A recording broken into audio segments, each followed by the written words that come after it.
You're in. All And right. just like that, we're live. Perfect. Hey, are you on a Mac? Are you on your I'm on my phone? phone. Oh, Yeah. okay. I I updated my computer last night. It took 40 minutes. Do Oh you have a boy. Mac? Yeah, do you have a Mac? I do, but I have not updated it yet. So I guess I'll make sure that when I do that, I don't have anything I need to do right away. Yeah, that's what it was. I came in here at 7. I'm like, yeah, go ahead, update it. And then I'm waiting and it says 5 minutes. And I'm like, dude, this is this is not 5 minutes. I have to share this before we start the show. These are things that my dad should have taught me. I learned this last night at 54 years old. I wonder if you know No. this secret. You know, in the middle of the night, if you have to get up and pee, it kind of sucks because you have to wake up. Oh, all the time. So I realized last night that I don't have to turn the light on and I can just sit down. Because I would always turn Yeah. the light on so I could stand up and pee so I don't hit the toilet seat. And then last night I'm like, wait a second, I'll just sit down. I don't have to turn the light on and I can kind of like stay half asleep. I was like, holy Yep. shit, I'm gonna share that with my sons Life soon. Like, changing. yeah, like today. Uh-huh. I'm gonna be like, that's wisdom. There's usually just enough ambient like street light coming in that I can see enough. I don't have to turn on lights. I just hobble my way there. I Well, can figure it out. yeah, now you know. Yeah, always pee sitting down at home. Wow. Okay, interesting. All right. Well, someone should have taught me that. Good morning. Good morning, John Young. John Young's hairline. Hi. Good morning. Gay. Yeah, I am gay in the middle of the night. That's correct. I just pee in the tub. Great. Great. You don't have a wife at home then. Just a dry tub, just pee in it. Oh boy. When's the last time you took a bath? Oh, geez. Never. I don't know. I took an Epsom salt bath like months ago. I feel like that's about it. Yeah, I can't. I probably haven't taken a bath in 30 years. No, just I don't know. I don't like it. It's just sitting in your own stuff.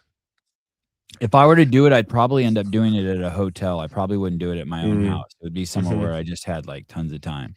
Yeah, that's the thing. It's like you got to wait for the thing to fill up, and then you got to sit there and yeah, never sounds appealing to me. If I'm I on had a a hot well. tub, Oh yeah, hot tub's nice. yeah. I'm on a well and I always dread filling up my tub, like, if my kids wanna take a bath, because 'cause I'm always think, "Oh, that could be water for my yard." Mm. I got lots of water in Michigan, so we're good there. Where in Michigan are you? Grand Rapids, Is that a big city? medium. How many people? Good question. I Okay, don't know. but, like, stoplights and shit and, Oh like, yeah, yeah, yeah, is yeah. there a It's college there? Yeah, I mean, there's like Grand Valley has a campus here, and then there's like the community college, Grand Rapids Community College, but it's not like a giant college town, but it's like it's a big city compared to just like a town. It's got big buildings and all that city stuff. Did you grow up there? I grew up in Hudsonville, which is like 15 minutes west of Grand Rapids. So you're born and raised in Michigan. Yep, yep. Any, like, affiliation with any of the other people out there, like Raptus or Hunsucker or, any of those people? Nope. Okay, do you know who Hunsucker is? He's the Mayhem affiliate guy? I do not actually know. I know who Raptus is, but I don't have any Okay. affiliation with either one now. Hunsucker is, Rich's cousin, Oh, okay. and he's based out of there, and he does all the programming for Mayhem affiliate. I wonder if he's the one that they always do Fresh Coast with, because Rich has been doing that the Yeah, last couple of years. I Yeah, think so. that would make And sense. and what about this might be a little bit before your day, but what about the guy who is Julie Foucher's coach? Isn't he, um Mm, I don't know why I can't remember his name. yeah, I have no idea who her coach is or was. Okay. Alright, because I think he was out of Michigan too. Uh-oh. Uh, God, I hope my computer doesn't freeze. Caleb, if my computer freezes, you come on and take over. Thank you. Uh, pretty crazy seeing you at Legends. Yeah, That was wild because you hadn't been on my radar before, and you nope, showed up pretty much there. nobody's. and I was really excited for you. You made the men's race interesting. Tell me about showing up to Legends. When you showed up there in Del Mar, was the goal? Did you really think you had a chance of going to the games through there? I knew I had a chance. I knew the percentage was pretty small because of Dallin and Sprague being there, that it was going to be wildly difficult to try to beat them. And Tudor, right? Yeah, and Tudor. And then, I mean, there was Medeiros and then Krenikov, but both of them moved out of that competition, which I was like, okay, well, that just doubled my chances of trying to qualify. The workouts I knew were pretty good for me once those finally came out. So then I was like, all right, well, there's a chance. It's not a big one, but and I'm glad I was able to at least make it somewhat entertaining for everyone and not just have them two run away with it the whole time. And with Sprague's success and Jason's success, has that affected you at all and motivated you, being that you are on the, how tall are you? Like 6'2", And how much do you weigh? 220. Okay, so that makes you like I don't think Sprague's bigger than 6'2". I mean, that would make you tied with like the biggest guys who've been to the I mean, games, I right? think Sprague might be 6'3". I feel like he's taller than I am. Okay. But anyway, yeah, I mean that's I'm up there with the bigger of the CrossFitters for sure, which is more of a change of pace the last few years than it has been. And so when you see that, has that affected your mindset at all? Like, hey, like this is totally doable. Yes and no. I mean, there was always like Brent Fikowski. There was some other Mhm. bigger guys that were always around. It was still dominated more by the little bit shorter people, but seeing the bigger guys have success was always beneficial for sure. Knowing that, like, okay, I'm not just screwed. Right, right. Because it was like that for years. It was like, hey, Yeah, we're not going to see anyone 6 feet tall go like, yeah. If you're not under 6 feet, you're done. yeah, and even 5'11" would be tall. Yeah. Um, how tell me about your introduction to CrossFit. How did you find Oh CrossFit? boy. All right. So I think I was 18 when I first tried CrossFit. My dad was doing it. How old are you now? I'm 33. So Okay. I am possibly the oldest individual rookie. I don't even know. I have no idea the the stats on that. So this is 15 years ago, 2011. Yeah. So that was when I first tried it, senior year of high school. My dad went on to win the 2014 Masters division. Wow. So he won the games back in 2014, and his I think it was 50 to 55 at that point was the division he was in, or 54. So then after that, I went to What's your dad's name? Steve Hamming. Okay, we'll come back to him. That's crazy. Yeah. And tell me about so when you're 18 and you go in there, can you tell me about how he got you in there? Why did you go when you were 18? Well, he just like fell in love with it and thought it was just the coolest thing. And I was like, all right, I'll go check this out. And it was cool. Like it was the only way I knew how to work out was in just a gym doing bodybuilding stuff and whatever else, powerlifting. But you come to this gym and everyone's doing just like athletic things and they're on pull-up bars and then they're running and then they're jumping and it was just way more like interesting than sitting there and lifting something over and over again. So I did that and then I ran track for a couple years in college when there wasn't really uh CrossFit allowed. I wasn't really supposed to do things outside of their own programming. So didn't do any CrossFit for like two years in college, and then 1 year I was in Chicago, and that's when I just started powerlifting, just to try to get stronger because I knew that that needed to happen. That was like the first stepping stone because at that point at 18 I probably could barely squat 225. So I was a skinny kid. I was maybe 180 when I graduated high school. So went on from there, and then I moved back home in 2014-ish, and that's when I started training to try to compete at some point in CrossFit. Going back to why did your dad? How did your dad find it? Was he always athletic or going to the gym when you were a kid? He was athletic. He played fast pitch softball for years and years and years. So he was always like active and doing things. I can't remember how he actually found it. At that point, the gym that I go to now is massive. We have a giant facility. At that point, they were just in this little dinky room uh, super, super small. I think he just had someone mention it to him, and he happened to just go in and try it and just fell in love with it, and then been doing it. He did it for a long time. He only retired or stopped lifting the last like 2 years ago. I think he finally retired from lifting in general because his back was just done with it.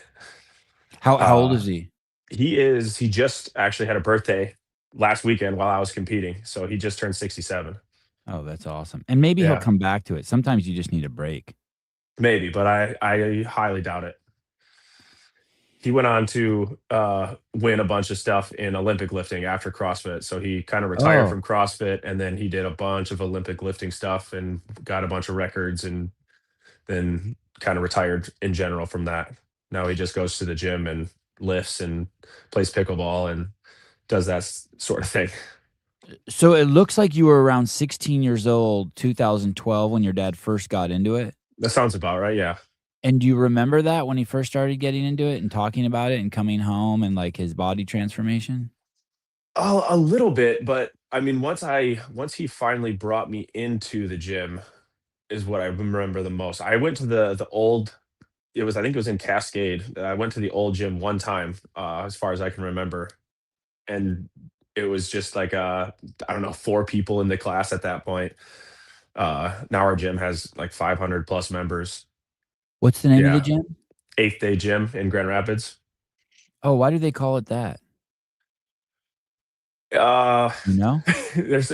yeah, I don't know the exact specifics, but the our saying is always like 7 days aren't enough. So, but I don't know long ago when it was founded, I don't know, 15, 16 years ago, the exact reason it was named that.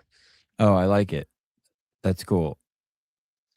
Damn, 500 members. That's crazy. But And yeah, that we have 5 different rooms.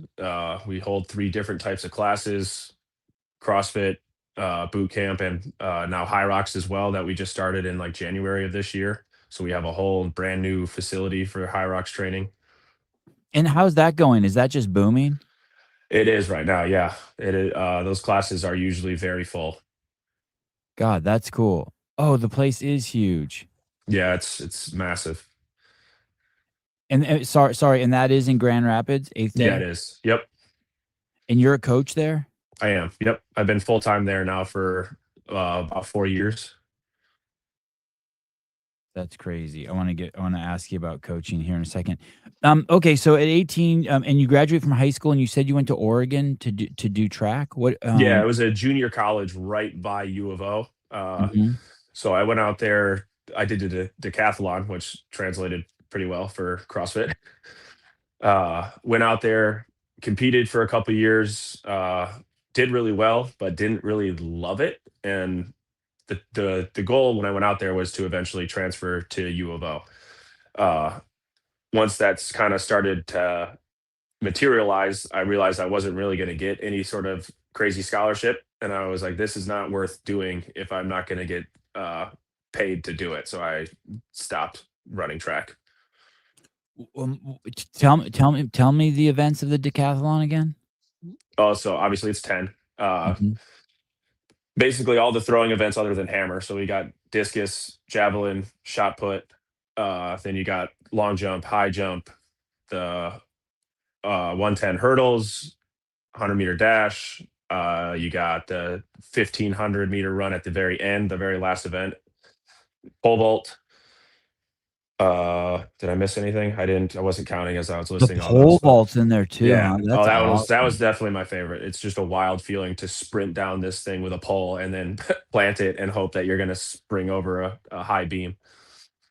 And when you say I'm guessing the reason why it's appropriate for CrossFit is not so much the events, but the fact that you have to, in such a short period of time, try to master 10 events. Exactly. Yeah. It's just like the constant learning process of 10 different things, which I didn't have experience in 90% of those things. So it was like learning those as quickly as I could and getting as good as I could at a bunch of different stuff. When you train, let's say on your biggest training days, how many Mhm. events would you touch? Uh, Honestly, like on day-to-day basis, we would do like our conditioning, our strength training, and then we would have one or maybe two events that day. So like you're not trying to do all 10 events every day. Obviously, that would be insane. But like really focusing on the one you wanted to get better at that day. That's crazy. So if there's 10 events and you're not doing more than 1 or 2 a day, you have to be crazy. You can't ever miss a day, because No. missing a day would mean you'd have to, like, wait another week for that shit to come back Yeah, around. exactly. Like Wednesday, we go do pole vaulting. If you miss Wednesday's practice, then you just missed an entire session of pole vault, and now you're that session behind. So, Holy cow. How many people on the decathlon team? oh, at our school, I think we had 5 or 6 the when I started, and maybe 7 the next year. So it was, we were. I Just the mean, men's team? That's just the men's team? yeah, that's just the men. So the women do the heptathlon, so it's a little different. But yeah, the men's track team, I believe we had 5 or 6 of us guys doing the decathlon. That's funny. I was gonna ask if women do decathlon. I'm like, "Oh, I'm gonna get roasted if I say that. Don't ask that." But they don't do it. Amazing. Nope. And what's interesting is that you ran what was your worst event? Oh man, in terms of points, I think it was the high jump because I just don't enjoy jumping and going backwards. I never have. I don't do backflips. So I can jump. I'm pretty good at jumping, but that the high jump is a different thing than just jumping. Like it's a whole different technique. So that in terms of points, I think that was my worst one. And then what about, your best event? Usually it was the sprinting, the just like the 100-meter dash was what I would get the most points in. Because, I heard you in another interview say that, running's not your strong suit and you're more of a power athlete, but if you ran the 1,500, you must have had some good experience, right? I am a good runner. I don't enjoy running long distances, but I can do Okay. it. Yeah. And what does that mean when you're out there? It's just not fun. It's like laborious, like you feel a skyrocketing heartbeat, you feel the pounding of your body. What does that mean you don't like it? I don't know. I just never have enjoyed. I've never been the person who's gonna just go put on running shoes and go for a run for fun. Like Mm. that's never sounded like a fun activity for me to do. What's the furthest you've run in your entire life? Oh boy. Uh, in one go, Yeah. maybe like 6 or 7 miles. And do you remember the occasion? Well, the one time I was forced to do it, we did uh was supposed to be a triathlon, but then the weather was crap, so we couldn't swim. So then we had to do a 5K, a bike, and then another 5K, and Okay. that was super unfortunate for myself. But How's your swimming? it's pretty good. I mean, I've never like have been a professional swimmer, but I can swim pretty well. Uh, right. I mean, I never really got to test it because then they kind of went away. Yeah.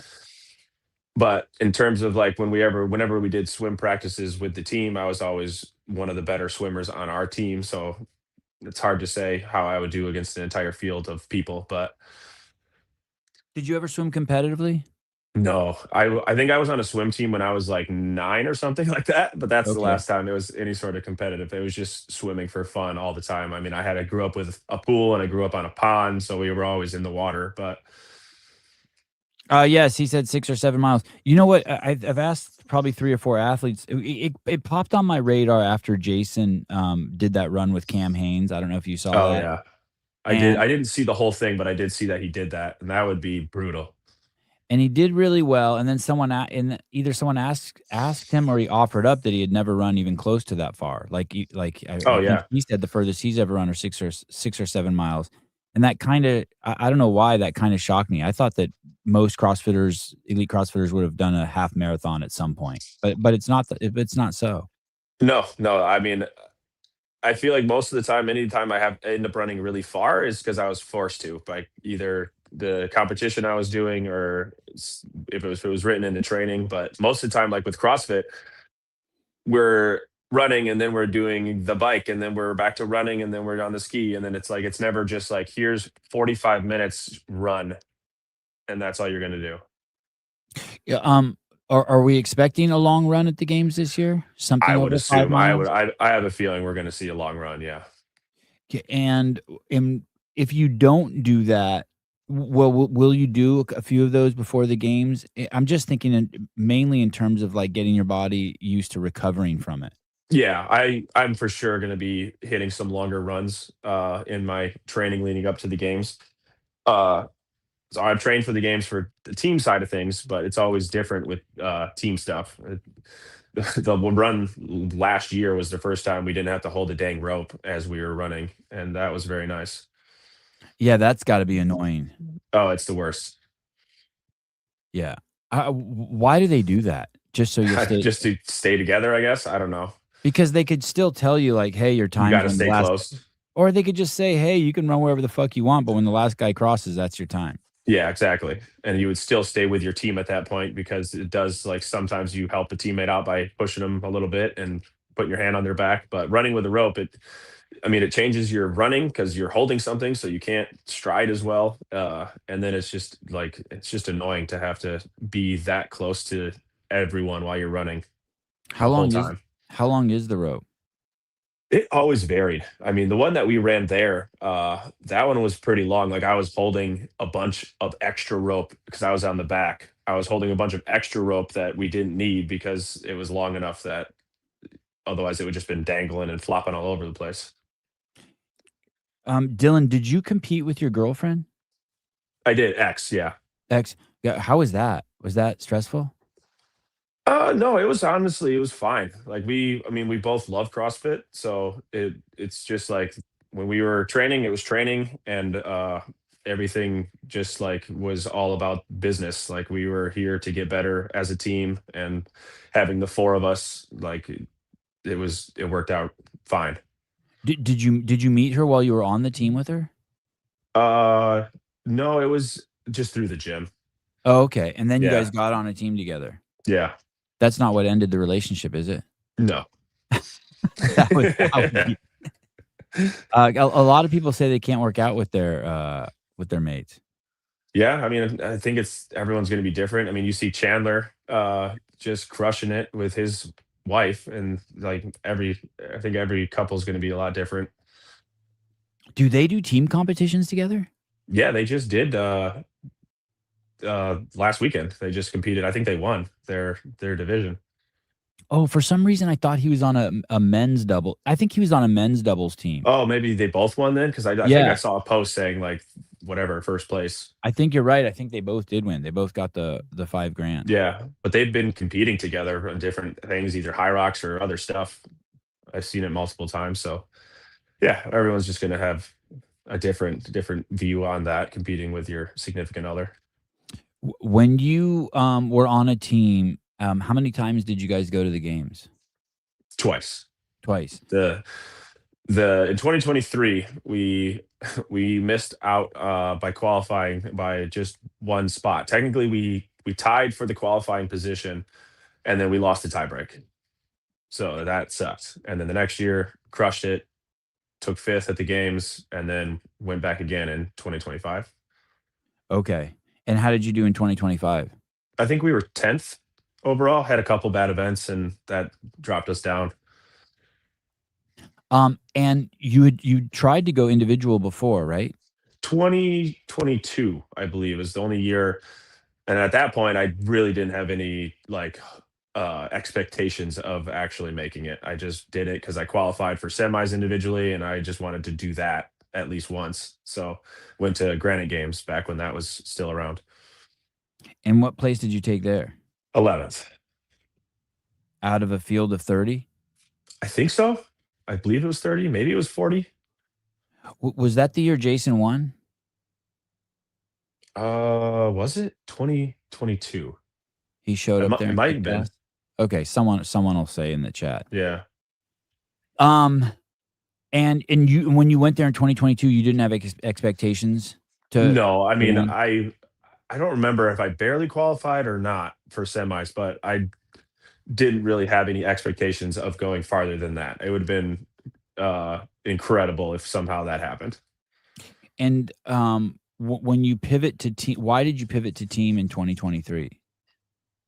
I mean, one, just getting the opportunity that we had for elite people that wanted to do it. And then I knew that the chances of me getting to the games were much higher on a team than if I tried to do it individually. So, and that was my ultimate goal, was just get to the games and at least experience that once, whether it's on a team or individually. So, was able to make that happen a couple years later.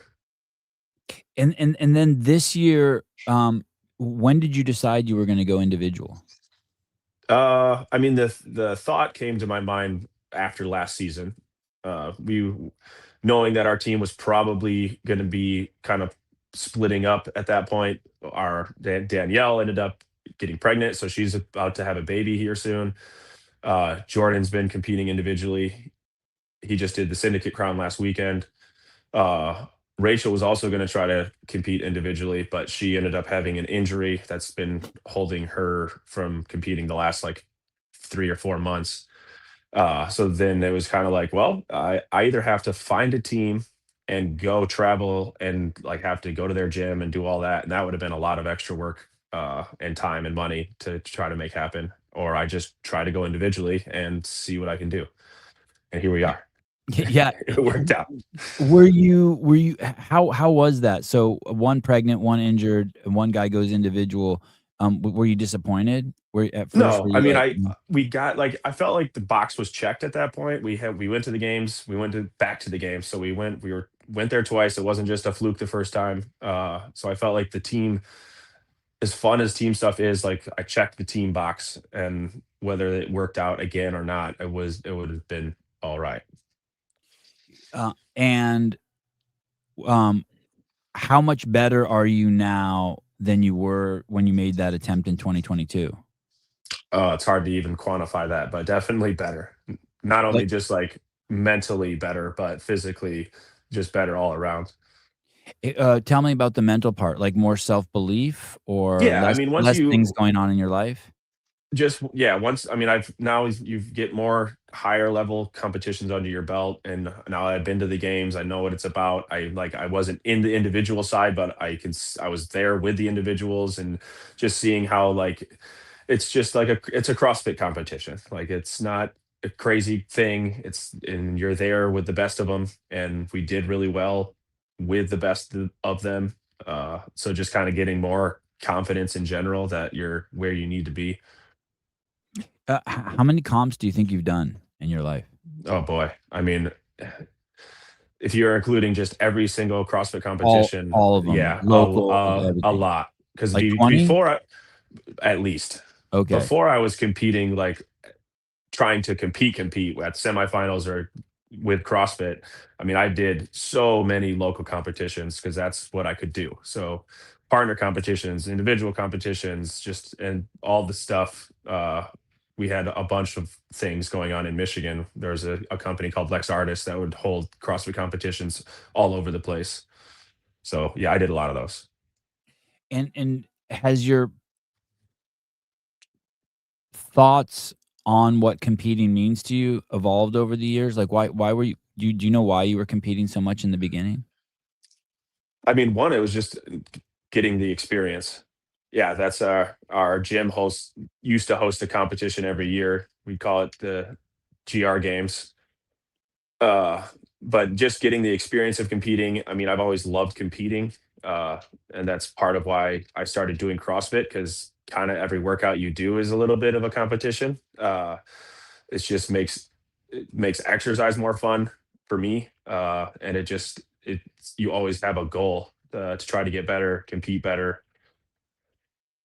Has it become more, I don't, guess I could use the word professional. Have you become more, let's say the first competition is just like, hey, you just roll up to it, and Yeah, now it's like a month out, you have a checklist like, hey, I gotta get 9 hours of sleep. Hey, I gotta make sure that I never fuck up and eat the wrong thing. Hey, I have to do stretching. Like, has there yeah, become a progression in the seriousness in which you approach these competitions? yeah, definitely. I mean, I think you kind of have to if you are trying to compete at this level. Like, you can't. I don't think anyone can just willy-nilly come in here and do whatever they want to do and still qualify. So like, yeah, you gotta check as many boxes as you can, whether it's sleeping and eating.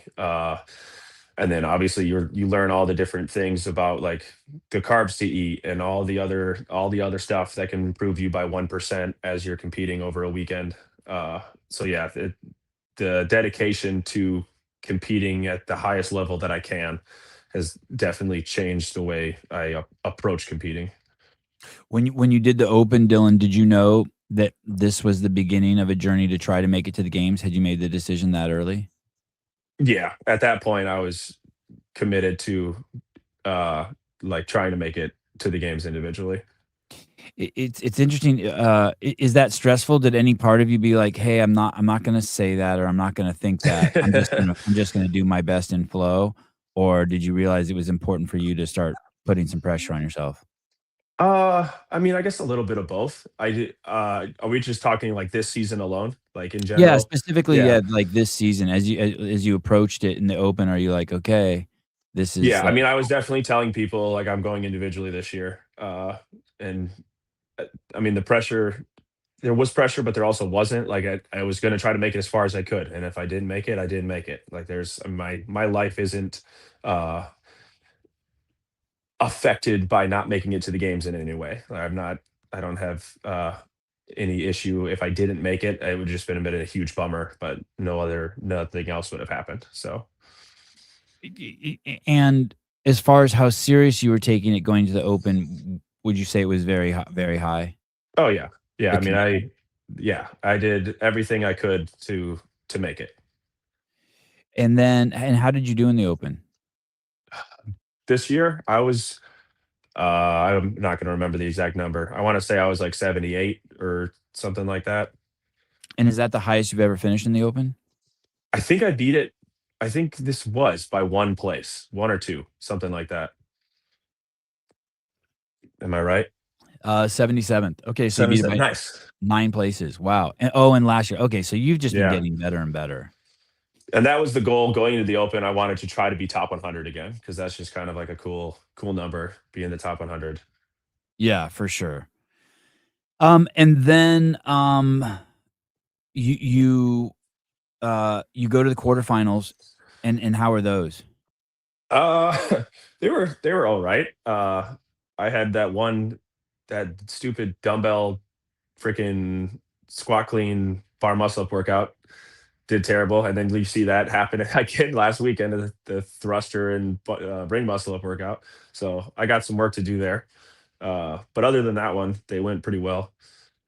What was we'll come back to your journey to Legends, but what happened in that workout? Is it muscle ups or is it thrusters you think that's the weak link? Oh, thrusters. Oh, interesting. Well, that's Yeah, good. I yeah, think those are easier to fix than muscle ups in this short yeah, period of time. Okay, yep. And I'll be hammering that stuff for sure over the next 2 months ish, just under. because you know there's going to be some crazy fucking thruster workout at the game. Yeah, yeah. There always seems to be, whether it's with a dumbbell or barbell or who knows, Was it? sandbag. Were you getting no repped or what happened in that workout? What was your No, analysis of I that mean, workout? just in fatigue in general. Like Okay. that's probably one of my bigger weaknesses that I need to shore up is just like the medium, moderate weight squat volume capacity. Like it just kills me. How about Cindy? Does Cindy kill you? Less so. Okay. Yeah. It was 135, 100 I mean, Yeah. obviously, that workout was so crazy hard. I wanna say only Yeah. a handful of people finished it. Yeah. And I mean, it was more not just the fact that I'm not amazing at doing a bunch of thrusters. It was the heat. Mhm. I wasn't acclimated for sure to the heat on that floor. And then just the fatigue from running and rowing really hard a few hours before that. But yeah, I hit a wall way quicker than I thought I would in that workout. And then it was just like trying to damage control the best I could. It's kind of a crazy environment. Maybe you're used to it in Michigan, but we were sitting in a floodplain, so the ground was wet, so there's all this steam coming off the ground, humidity that us in California are definitely not used to. Yeah.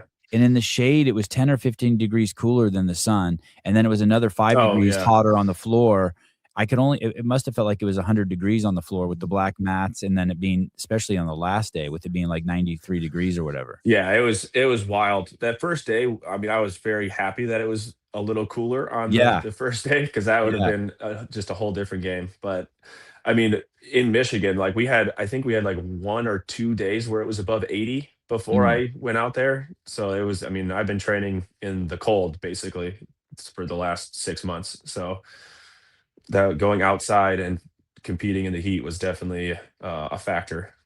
Yeah, it was a beatdown. I would notice when we were sitting under the tent when we were, doing the media, the second you stepped out, you just turned it was like a You could faucet. You feel just it, turned yeah, on and just started yeah, sweating like a yeah. pig. I was like, "Holy shit, this is crazy."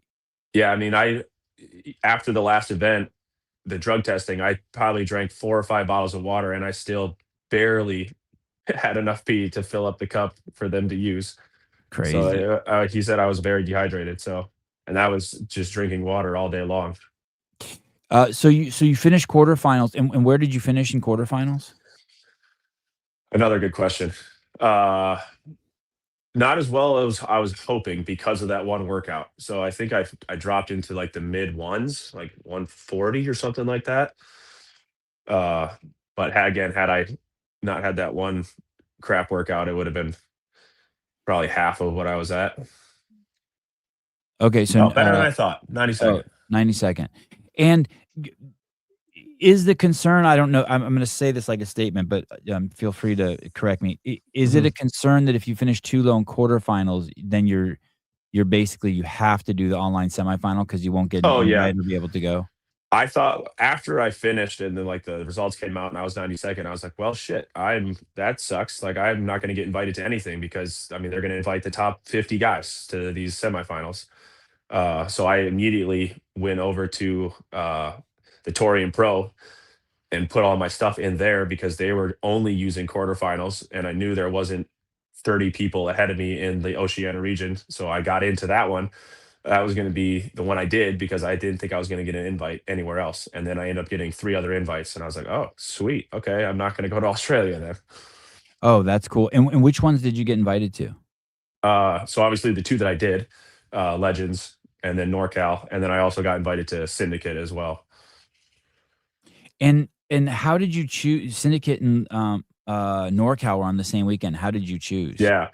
Well, mostly I got invited to NorCal first and I was already registered. So that was kind of like, well, I'm here already. But then when I got the invite to Syndicate, sure I could have chose that still and just whatever the money that I paid for the sign up fee would have just been lost. But I knew being outside and seeing what NorCal has done in the past was going to be better for me than what Syndicate usually does, and it definitely was the case. Okay. And when you say normally what they do, how would you categorize that? How do you kinda categorize that? Just like, I mean, most likely they're going to be all indoors, Right. and then it's just going to be they've done a lot more like higher volume workouts, higher volume gymnastics, and just in general, the workouts looking at it for myself, haven't been in favor of someone like me. So that is the primary way you choose is, Yeah. not necessarily competitors or ease of getting there, but the number one thing is like you'll look at it and you'll be like, "Hey, those programmers are more my style." Even Yeah. though okay. And it's not that big of a difference, right? But it's enough at this level? Yeah, it's enough. Like it's every competition you go to is going to be hard. The workout's going to be tough. But NorCal is just like this kind of weird, crazy event. They do weird stuff sometimes, and I'm better at the weird stuff than I am just like in the gym type CrossFit. So you're not object guy, as they say Yeah. in the hood. Alright. So that's why Um I'm excited about the games. Is just we're going to be outdoors a bunch. They throw different athletic stuff at us. It's not just in a gym doing CrossFit workouts. So that's, I mean, getting to the games is incredibly difficult for someone like me, where the first stages are technically my worst things. So the farther I get into the season, the better I'll get. I don't have any insight, but other than the fact that I know Dave known Dave for 20 years, Mhm. and I'm watching these videos come out, and I have not seen him this giddy ever for a games, Yeah. and I suspect this one is gonna be fucking crazy. Yep, I think Like you could say they 2009, all are in a way, but yeah, they're I mean, I being think the this is 20th gonna anniversary and yeah. I think this is last year, no one pulled out. I think this year, He's 20 gonna per try to get people to pull out. I don't think he's gonna try, but I bet you Yeah. 20% of the people don't. Yeah.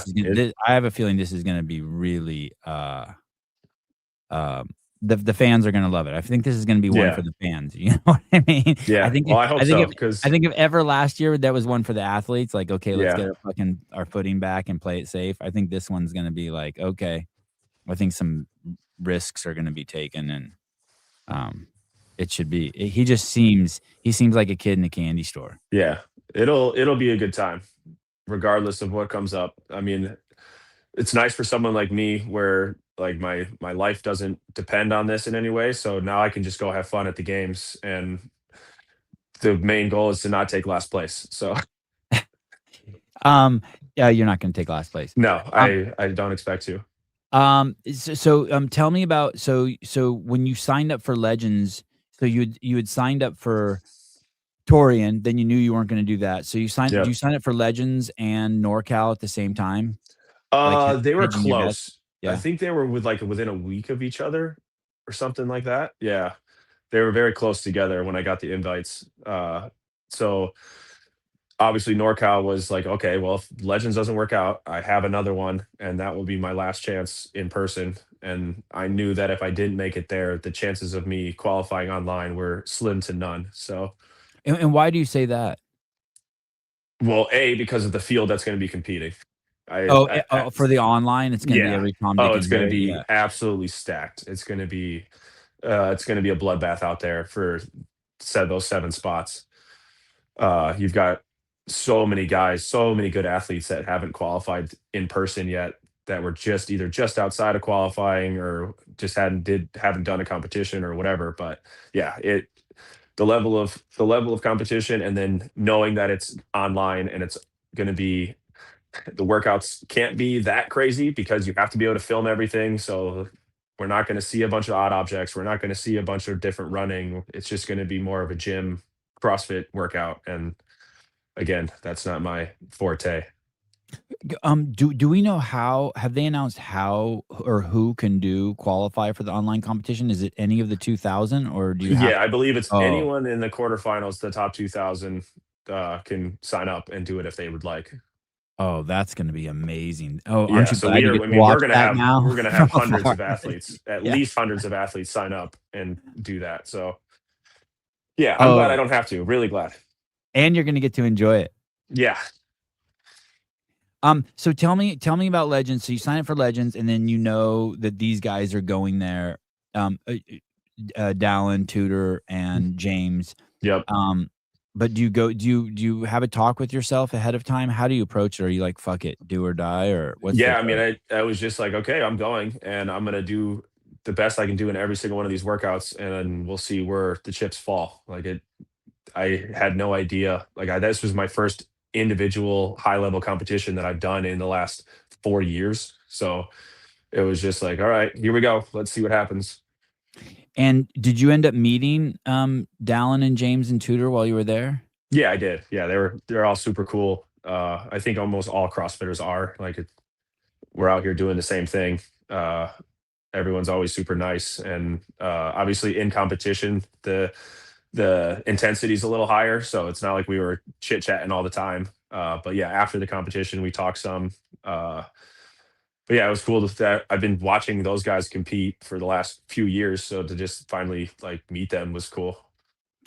Um, did your confidence grow as the weekend went along? Because it was pretty crazy just to see you on the leaderboard. I mean, you were just all Yeah, up in James's shit. yeah, it was. I mean, even after the first workout, and I took fourth or something. I was like, okay, I'm in this. Like, this is cool. And then each one, it was just right there, right there, right there. But What was your worst workout at Legends? technically on the leaderboard, I believe it was the last one, that chipper. Okay, were there thrusters in that? No, wall balls, but no, Okay. that was just fatigue at that point, and then I was a 6th instead of 5th in that one, so I was 3rd, 4th, or 5th, I think, in each one of those, other than the last one. How did you sleep those nights knowing that you were in it the whole time? Not terrible. Yeah, I mean, s in general, like, I'm pretty, uh routine about my sleep, and I always sleep better at home. I think most people do, but having my own bed and my own blackout shades and all that stuff, I always sleep better at home. So anytime I travel, my sleep is never going to be as good as it could possibly be. But the nerves, once I do the first workout, then everything like, but yeah, leading up to the first one, it's the stress level is a little bit higher. Yeah, that I think that's a good sign. Devil's press. There was a devil's press in that finals Yeah, workout? that Okay. sucked. That was the one where they reduced the weight, right? Like, it was gonna be Yeah, in the 80s or it would have something? been it would have been pretty insane had they kept it what they originally planned for because we had 50s. I believe that it was written with 70s, Okay. and it was going to be real tough for a lot of people out there, including myself. Save those for the games, the '70s. Yeah, yeah, And what did you think about the programming there? I Did liked it. you liked it? Yeah, So, I mean, it was obviously we only got 5 workouts, which whatever. I mean, it is what it is. So everyone was talking about, oh, where's the 6th workout? But I mean, you go to a comp and you get what you get. So um, so so you end up what did you end up finishing there? Did you finish 3rd there? 3rd, yeah, Okay, so just right on the cut line. yep. And, so then when you leave there, do you leave energized, or do you leave, like, knowing, like, "Oh, shit, I'm in the mix," or do you leave because it's kind of your first test, like you said, you hadn't competed individual in 4 years, and then Yeah. the 2 arguably the 2 best athletes in CrossFit were there, and you Yep. took 3rd. Do you leave there with your head up, or how do you leave Oh, there? for sure. Yeah. I mean, obviously, just missing out on qualifying sucks, but standing on that podium with them 2, like, that was a confidence boost and us hungry for the next one for sure. And it was exactly 4 weeks, right? About a month until Just NorCal? about, yeah. What do you do when you're at those 4 weeks? What's the training look like then? Oh, so right after that competition, I actually messaged Jarrett Smith and started working with him immediately. So Where's he? Who's he? What is he with the camp? Do I he know is, him? I think, he's on his own now. Yeah, he was Okay. with Comp Train. So I actually worked with him for Granite Games back in 2022 very briefly, back when he was with Comtrain, and now, Okay. Oh yeah, I recognize this guy. Yeah, I see yeah, him everywhere. Okay. yeah. So he's a super cool dude, and I remember him posting something about. It was a few months ago. He posted about like having spots open for athletes. So immediately after that comp, I texted him. I was like, "Hey, you still got spots open? Because I am looking for a coach." And that's actually the first time I've ever hired a coach to program for me. You'd been doing all your programming up until then yourself. I did comp train for a number of years, a long time, and then I switched to Mayhem when the team stuff kind of started. And then I had been doing that for the last few years, just their stuff, and then modifying it for myself as I saw fit because I've been doing it long enough. I can figure some things out for my own self, and then yeah, just saying, okay, if I want to get 1% better, what's the last thing I can do? Hire a coach and have him write a bunch of shit I don't want to do and try to get better at stuff. What's that? And is it hard convincing him to coach you? No, no, No. he was on board right away. And what's that? Go back a little bit. What's that? The thought process look like to hire a coach? Is any part of you resistant to it? Is it scary? Is it Uh, exciting? I mean, I wouldn't say I was resistant. It was just like something I had never really done. So it's just like, okay, well, I'm gonna put like all my trust in this coach, and uh, here we go. Let's see how this goes. And so far, so good. And I'm guessing that you guys have a really long conversation, and he's looking at your numbers, and Oh yeah, I mean, is that yeah, what you guys? getting all the information he can get from me, and I mean, obviously, like the first week of working together is kind of like still figuring stuff out, and he needs to figure out where I'm at with stuff, and and then it's just going to keep building. I mean, the longer we work together, the better it'll get. And is a big part of the conversation like, hey, these are my weaknesses? Yeah. Oh yeah. I mean, that was like one of his first questions. Like, all right, what do you want to get? What do you know you need to get better at? And I was like, oh, there's this, and this. So yeah, it's been good. This next, I don't know, 6 7 weeks of training is going to be tough. Probably the longest and hardest I've ever trained. So yeah, excited. So you start it's amazing. So you start this new relationship um that's going to tinker with what's gotten you this far, and you Yep. head into NorCal. And are you feel when you show up at NorCal, are you feeling confident? Yeah, nervous but confident. Yeah, I mean, I think if you're not nervous in any way, shape, or form, you're not going to do as good. Like you got to have a little bit of anxiety built up so you can really get that adrenaline and fight for some points. And that evening, I think it was Thursday evening at 6 p.m. It was the biggest briefing I've ever seen in Hmm. my fucking life. There were 1,000 people There's so there. many people there. It was crazy. Yeah, And Jules from the Judges Association murdered the briefing. I thought 40 minutes. You guys were in and out. I thought that was yeah, pretty impressive. yeah. It was quick, which was nice.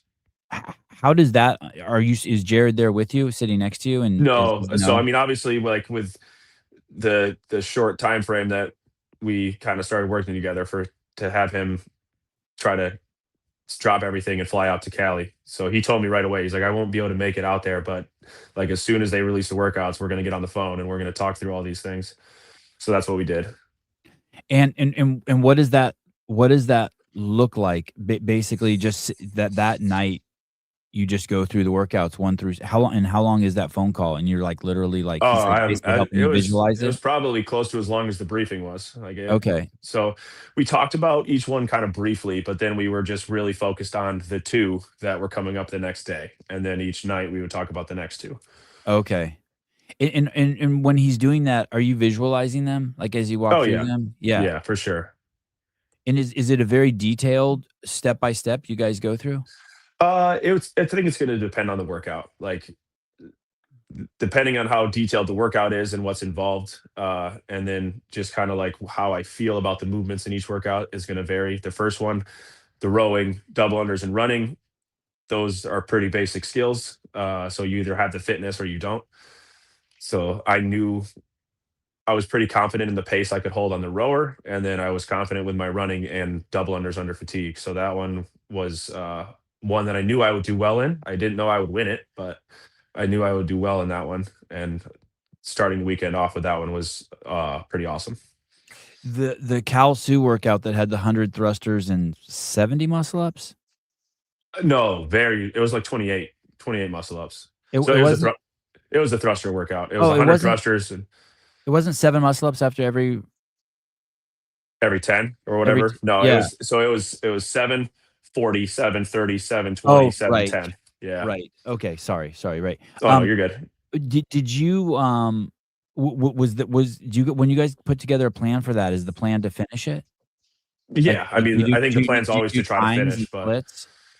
I think I was probably 20, 30 reps into the set of 40, and I was like, well, this plan is not going to work. I was like, this plan's going to go out the window real quick, and we're just going to try to get as far as we can get in this workout. Yeah, okay. Yeah, wild. Yeah, I wanna say the first year they did it, which was a little different, the year that I saw, I think only it was more w of like a beep test where I think it was like 100 thrusters for time, and then you had muscle ups every minute on the minute or something like that. and I think only one person finished. Colton. Yeah, that's Yeah, crazy. yeah, Uh, Claire, this workout was so gnarly to watch, yeah. That was I yeah. don't usually feel sorry for the athletes, that one was one of the ones where I was like, "Oh, I feel sorry for these It guys." was yeah, it Yeah. was brutal. I mean, I was happy that a lot of other people were struggling as much as I was on that one. But yeah, that one was not fun. Claire, this is a great question. How'd that workout impact his legs the rest of the weekend? Are you talking about which one is she talking about? Is she talking about I'm the assuming the thruster one. Oh, okay. I thought maybe Oh, she was talking about it was terrible. That starting, I don't know why it happens, but every competition likes to do a super high volume thruster workout on day one, and then my quads are wrecked the entire time. So yeah, it was just like It was hobbling like that. around. Yeah. Wow. Wait, this isn't Tim Paulson? Wow. Wow. Wow, Jeremy. Wow. Fair. I think I'll Sprague has take said that at Legends as well, saying you remind me of Tim Paulson. Yeah, that's awesome. Are you long? Yeah, yeah. I think my wingspan's probably longer than my height. So Okay, because you do look big. And that probably makes you look bigger. I mean, because you're already 6'2", but you look yeah. giant in person. Well, thanks. Yeah. But yeah, the long limbs don't help out on most things. Okay. Did the muscle ups in that Kalsu one give you any issues? I mean, not really. I did obviously the 7 in the first one, and then I just did 4-3 on the rest of the sets that I did. So, but it was just like fatigue from the thrusters. Like my heart rate was just through the roof, and trying to manage the heart rate and rest on the muscle ups so I could go back and do some more thrusters. Tell me about the last workout, the handstand walking backwards. I feel like Mm, the people did way better than I imagined. I thought yeah, I thought it was gonna be a complete shit show, and I was so excited for all the fails, but it was yeah. the athletes were It did pretty go pretty well impressive. for almost everybody. Yeah.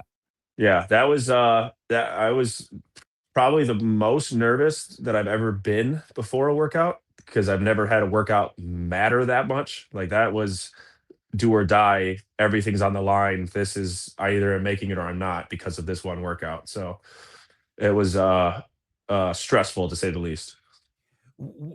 I'm not a handstand walker, but what's the difference between walking forward and walking backward if you describe it? Like is the hand Uh like do your I'm guessing if you walk forward, like do your fingers hit the ground first or your palms and then walking backwards it's not like that? Like what how would you I describe the mean, difference? the balance is definitely totally different because you don't have your fingers, like you're walking with your palm leading the way. So then you don't have that like extra uh Like the fine tuning that your fingers yeah, would you don't offer. have that balance point with your fingers. So if you do slip up in your balance, it's really hard to save it. You either have to like try to run and stop yourself, or you're just going to tip over. So the balance is different. And it's I mean, obviously we do a lot more walking forwards. So that's what everyone's used to. That's what everyone does. So just having to go backwards multiple times is it's definitely a whole different feeling. And I had not done a ton of that. So the amount of Yeah, times I've walked backwards on my hands is probably can count it on one hand. So no shit. yeah. So when they announced that at the briefing, um, and you have a couple days, do you get a little bit in every day on top of Nope. working? No, no. Nope. I knew I could do it because I've done it. I knew how it felt. I'm pretty good at walking on my hands for how big I am. So I was like, well, I think I touched it one time and it felt good. And I was like, okay, that's it. I'm gonna just warm up. We're gonna do this in warm up, and then we're gonna go out there and we're gonna get it done. And it worked out. Oh boy. So Yeah. uh, uh, confident, but still like I don't know. Yeah, I mean, yeah, definitely like confident. Like I knew that workout would be decent for me. I'm pretty good at deadlifts. I'm good at handstand walking. The toes to bar, the gymnastic stuff was not crazy volume, so that wasn't going to be a factor other than just some grip. So I knew that the workout was good enough for me that I could for sure beat these guys. And was just where I needed to be. Mitch ended up beating me on the workout, but not enough people got in between us that I still was able to take second. What did you take in that one? What place? Fifth. Did any part of you play it safer than you wanted to because you knew? Like, were there times when you're like, "Hey, just chill, Dylan, chill." So the only part I played safe was the backward handstand walk, because I knew that would be the only part that I could fail. So I think I went unbroken on the first one, and then after that I stopped at 15 because you could go 15 feet, rest 15 feet. So I stopped at 15 feet every time to make sure that I would make it the rest of the way and not have a fail, and that would have been really costly at that point. So You didn't that have was any the only fails? no. I had one no rep when my hand touched the line or something like that. But yeah, that's why I came down at 15, just because I knew that if I fail anywhere, it's going to be there. So I had to not do that. Um, uh, how was the no repping all weekend? Did you get no repped a lot? Uh, I got a couple. Yeah, it was like some nonsense was I didn't jump directly over the dumbbell on the burpee workout, so I got one there. I got one for squat depth, which is kind of insane because I tend to squat too deep most of the time. But yeah, other than that, that was kind of about it. And was the squat depth on the Yeah, the overhead, the snatch, overhead squat, dumbbell. yeah. That one was pretty that one was crazy. I saw great judging all weekend, but that one I Yeah. felt like holy shit. Like I didn't see any it from our perspective, it looked like people were not getting no rep on that. No, it's a weird. I mean, that's a weird movement in general. Like your squatting pattern is going to be different on a single arm overhead squat anyway. So it's like And judging even right that. to left arm. Some people you'd Yeah, see with one arm, they went ass to grass, and the other yeah. arm, they couldn't Other even one's get totally close. different. Yeah, I was like, "Holy shit." Yeah, and then this you add in the speed of it, how fast people are going under it and standing up. It's like that'd be hard to judge. But Um, Ben, regarding the, handstand walk backwards, bend your knees to speed up in traditional handstand walk. When you do that in reverse, you slow down. It's counterintuitive for most athletes. Wow. yeah, for me, it was essentially I was just trying to feel like I was balanced the whole time. So whatever my legs were doing is what they were going to do, and I was just trying to feel balanced on my hands, take smaller steps, don't rush it, and just try to breathe and get through them because you don't have to do those fast. You just have to not fail. There were some cool fails. The fails all kinda looked the same. People would get close to the finish line and start to fall, so they Hmm. would speed They up, scramble. Yeah. and it would look like they were shot out of a cannon, like, they would, Yeah. like, do, like you know what Yep. I mean? Uh-huh. Just And try they to get their hands on the ground behind the yeah, line. Yep. and they would look s it the falls looked pretty violent. Yep. Um, were you gonna say something? I was just gonna say the floor at that point was a Oh. million degrees. Like, you could feel I was obviously, all of us had gloves on, but you could feel it through the gloves and how hot that floor was, and, like, if you couldn't even lay down. Like, after the workout, you couldn't lay down because if you did, you're gonna burn yourself. Did no one did it without gloves? I don't think so. I don't think they even let you. Wow, it was that hot, huh? Yeah. Um, in California too, that evening, that late afternoon sun is Oh, brutal. yeah. It was I mean, I think that it was 90 degrees at that point, and the sun was full sun, there was no clouds, and it was just baking that blacktop. You know, I didn't spend much time over there. I don't know if they had it this year, but last year they had some monster fans over there. I don't know if I They did saw not those have this any year. fans. No, no fans. No. Yeah, It like a was monster fan. unfortunate.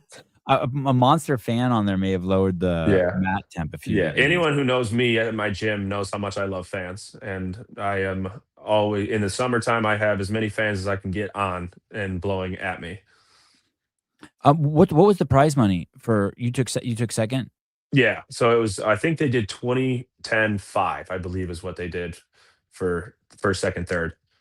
Okay, that's So I got great. 10. Yeah, it was awesome. Yeah. That's I mean, that's the most I've ever won in a competition, so What do you in hindsight, if you could go back, are you glad you did Legends first?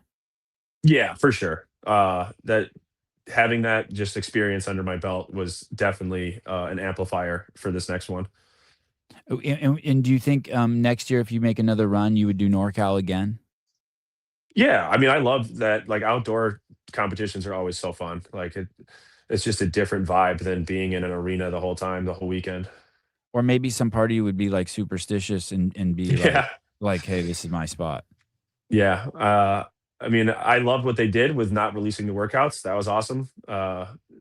The known and unknowable, and then also not having to practice workouts is super fun because then that's always just kind of, an extra stress and knowing that you're gonna do it again and how much it hurt the first time. I'd rather just do it once and then that's it. It sure made it made Thursday night fun. I'm guessing that's why they also have so many people at the, Yeah. briefing. I mean, they had so many divisions. The leaderboard itself took like an hour and a half to get through because they had so many divisions to go through. Yeah. It's kinda like it's, Christmas and each workout they announce is like, another present under the tree. Yeah. Yep. Um, so you picked up Jared. Any other, that's a pretty big tweak to the system. Any other big tweaks to the system? Like, will you be Nope. change locations or anything like that? Mm-mm. Or Nope. That's gonna be the biggest switch for sure. And, Now it's just, I mean, the only other change is just going to be the volume and I mean, the mindset, like knowing that I'm going to the games now, like the mindset of that every training session is like going to be amplified because of that. do you think you'll go again next year? I Like you don't said, know. you're I kind of 33. always take Okay. it year to year. Like Okay. I focus on what I'm doing now, and I get through that, and then I'll really reevaluate and see what happens next year. Is CrossFit competing with anything else you would rather do? You know, I'll use the big example. If you're a woman and you want to have a baby, Yeah, obviously, you know that would be competing. But is it competing with anything else that you want to not get really. to? No, I mean, this is something like I know I've always known, like everyone knows, every athlete knows that you have a window. Like this Yeah. is so using the window I have now until the window closes is like what I've kind of set my mind on doing for the last few years. So I'm not in a hurry to have to force myself to do other things, do anything else. Like I to compete at the level I want to compete at, it kind of has to be like the full focus. It seems like a lot. Are you would you characterize yourself as a person who's like based around your values or your character? Is there a way you think of yourself of how you present to the world? Yeah, I mean everyone I hope has their own values and character, and like try to hold myself to my own standards, and uh I mean being a CrossFit coach in the community, like being that example, yeah, it's I don't I'm very, I would say, a unique person in this space. It's just a different mindset than maybe some other people, but uh I that's like my thing right now is I'm training, competing in CrossFit, and I my whole life is CrossFit at the moment. I coach CrossFit, I train CrossFit, and that's what we're doing right now. Anything you can tell me that you were referencing when you said what those values are. The reason why I bring it up is more and more, obviously, I've been doing this a long time, and more I see these athletes, and not just this sport, but a lot of sport who are like hardcore Christian, and then they follow those values. And I always think, Yeah, wow, I that's have. really conducive to success because it keeps you. It puts some nice guardrails on people, Yeah, yeah. right? I do not have those guardrails. I kind of set my own. Uh, Yeah. just try to be a decent human being and work hard. Do the things I like to do. Be good to the people that are in my life and in my circle, and yeah, kind of just basic values. Has that evolved over time, and you see the value of it in terms of making you a better competitor? Oh, for sure. I mean, I hope like everyone hopes to continue to grow as a person and improve in every aspect of life, not just how good I am at CrossFit. I think CrossFit has helped me tremendously in general, just being a better person, and like the dedication and the work and the just like the mindset it takes to compete. Like it's gonna change you as a person. You like it you're doing this hard stuff every single day, it's hard to not grow from that. I always trip on these, like I have trouble going through my day-to-day life if I have too many things fucking going on. Like, I need Yeah, just like to get up in the morning and like make it to the end of the day. I try to keep my life so simple. But then you yeah, see these same. athletes, like there was this Olympic athlete recently who was like the biggest cartel drug dealer out of Canada. I'm like, God, how did he do both of those? That must have been so stressful. Or there was the football player who's doing dog fighting. I'm like, Oh yeah, how no, are you how do you, focus on the field when you're yeah, concerned about the feds coming and breaking up your dog fighting ring, no, yeah, or no, just thank or you. even divorce, or, you know, they don't have to be such out there things, but I'm wondering, Yeah, like, how do they manage life. I mean, life is that? always going to throw some weird stressors at you. I would definitely categorize myself as a fairly simple person. I don't need a lot of things. Like I, Mm. it just look like, especially in like the United States, like the culture of getting as much as you possibly can, and it's an endless race, and to try to find happiness in simpler stuff and with the people that you love, like it's makes life way easier. And I don't I don't want to have any other stress in my life. Anything I can get rid of that's stressful, I will. Mm. So yeah, that's helped. Do you remember coming to that understanding? At I what wouldn't age say and how I did you couldn't I probably couldn't pinpoint like a day that it happened, but mm, just evolving over time. And then I mean you always have to remind yourself of that too. Like it's easy to still get swept up in the culture of needing more and wanting to get more and get this fancy thing. But just try to like keep reminding yourself of the things that actually are important.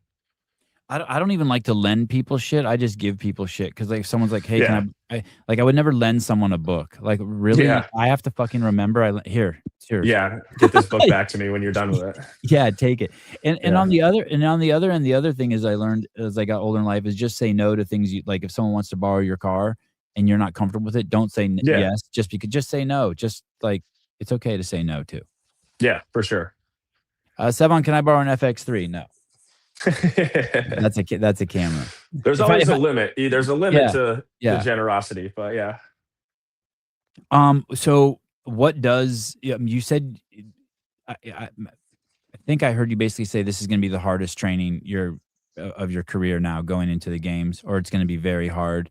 What does Yeah. that look like? Can you give us a taste of that? I mean, uh, honestly, I don't even 100% know yet. So this is going to be my off week. I'm going to let my body heal, and we're going to have a long conversation, me and Jarrett, and we're going to get a game plan, and we're going to hit the ground running next week, and we'll kind of see how things play out at that point.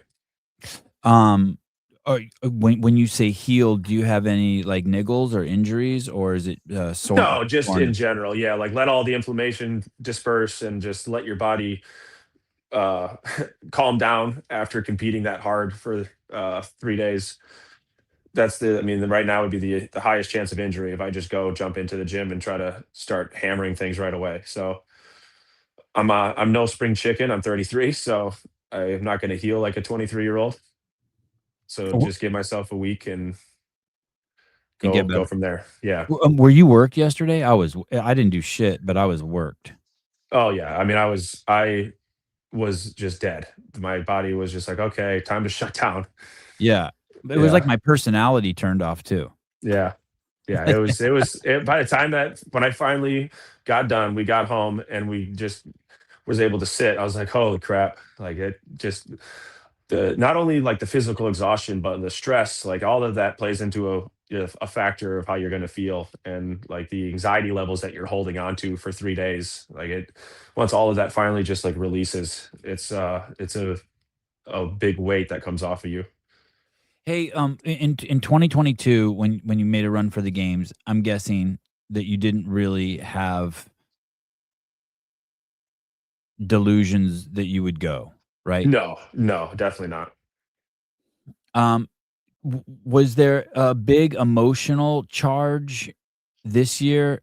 I'm guessing there wasn't a big one in 2022, but was there a big emotional charge that you felt as you qualified this year that maybe you did or didn't know you had that surfaced after you qualified? Yeah, a little bit. I was actually wondering, I was kind of nervous if I was going to end up like crying on the podium or something, but Yeah, it ended up being fine. Like, yeah. I think being at the games on a team a couple times helped. Like, it wasn't such a insanely crazy thing. But no, like hugging the people that were there with me after I finally like officially had qualified, like that got some tears in my eyes. But it wasn't just this like insane rush. And that emotional chamber, kind of fills unknowingly, right? Like, almost Yeah. like you don't even know it's filling, but it's, like, starting to backstop in there. Yeah, for sure. I mean, I had my girlfriend Lauren with me. I had my younger sister Josie with me. I had my stepmom Nikki and my dad. So it was my dad's birthday that past weekend. My stepmom Nikki is battling breast cancer, so Oh, she boy. she moved a chemo treatment up a day so that she could come and watch this one because she had missed the legends and was super bummed about that. So just like all of that combined with the weekend of competing, like there was a lot of emotions, just kind of in general. How long has she been fighting breast cancer? It's fairly recent. So she started chemo, like 3 months ago, something like that. Okay, don't hate me for saying this. This comes from a good place, but she should really look into. I don't know if she's on Twitter or whatnot, but she should really look into ivermectin and fenbendazole. The shit that's Hmm, coming out about cancer cures is absolutely fucking bonkers right now. interesting. And there's no risk, and it's cheap as shit, and anyone can do it. And the numbers are nuts. I mean, it's stuff that Greg's been saying for years and years and years, Hmm. but now they got studies coming out of Harvard, Stanford, um, and there's people aren't no one's pushing back. Everyone's like, holy shit.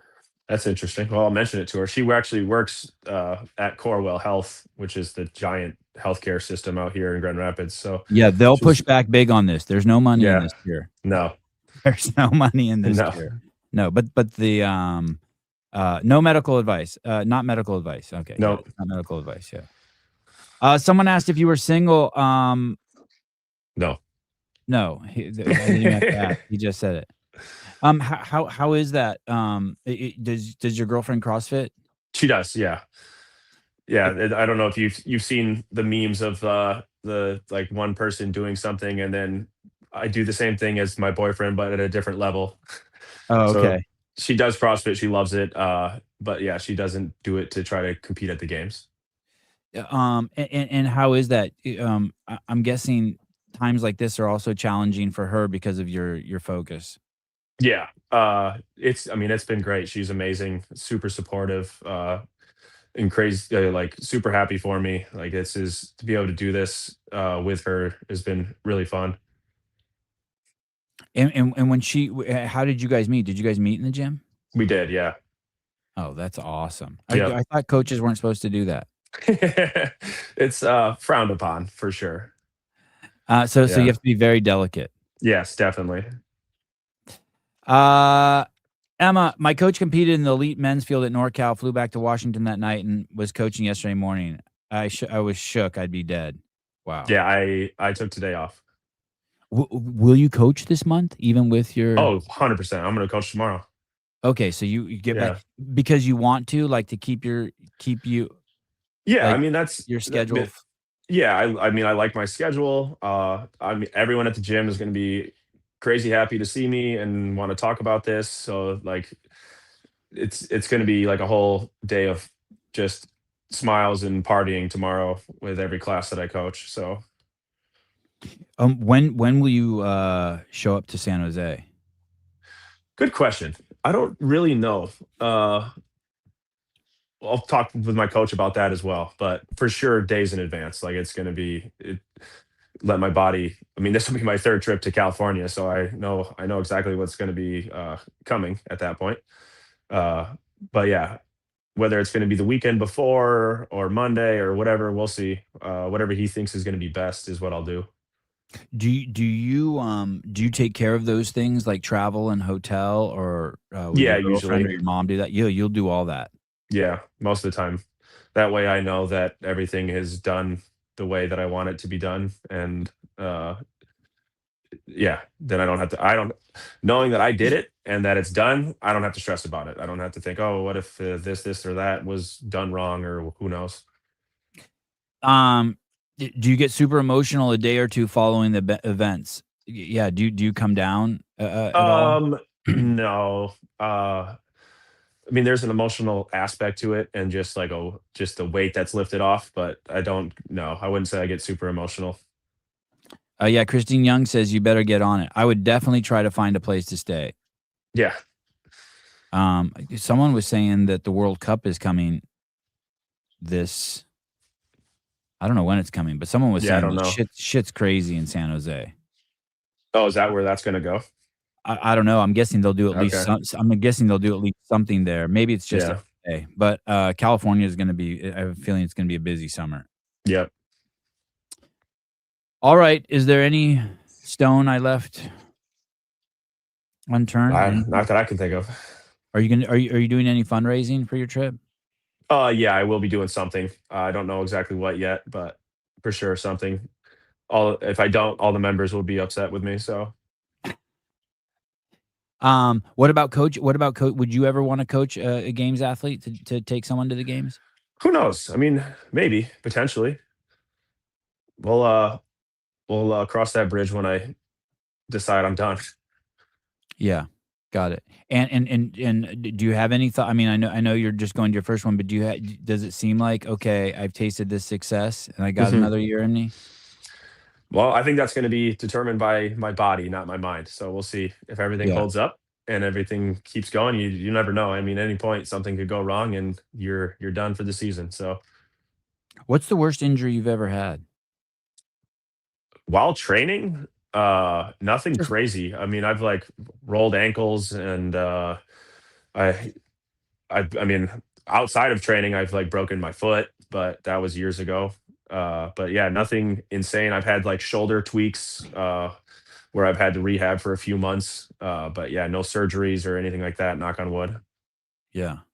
All right. All right, Dylan. Thank you so much for coming on, dude. Great Thank you very talking to much for you. having me.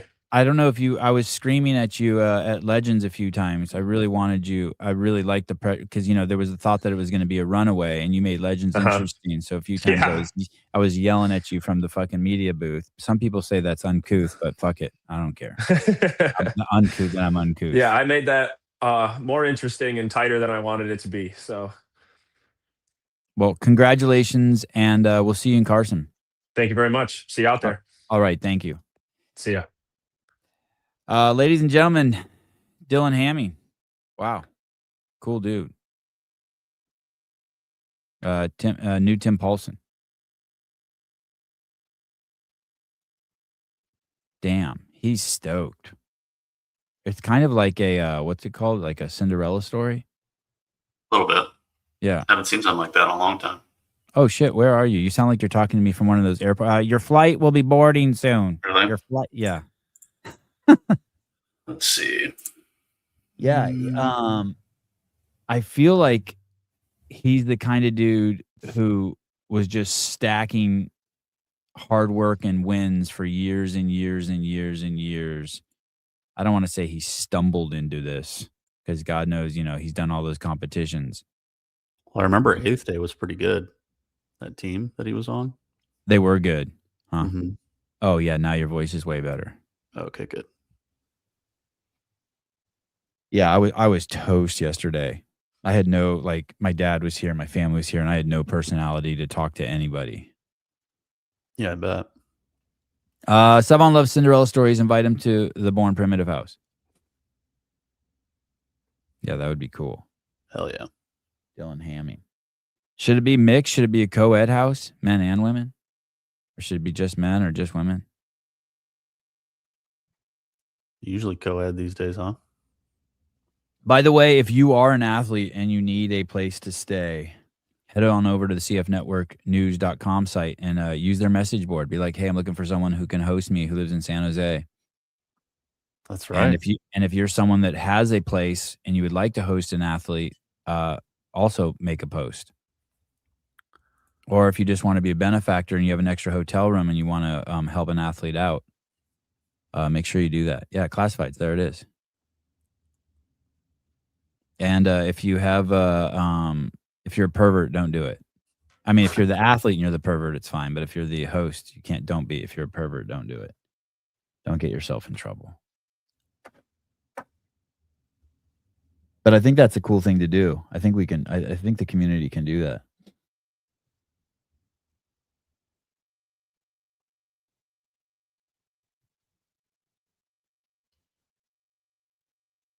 I was trying to pick a fight with Taylor last night. I was so bummed when I woke up this morning and he wouldn't fight with me. Didn't take the bait? No. Sad.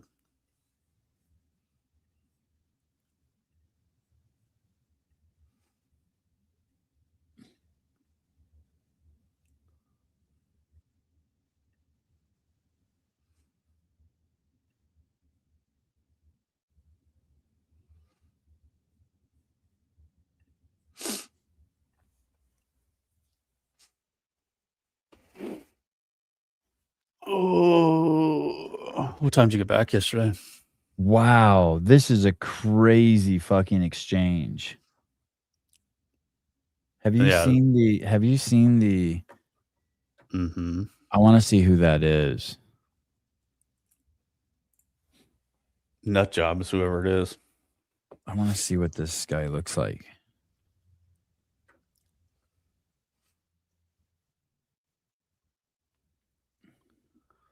Sorry, everyone. I have to see this.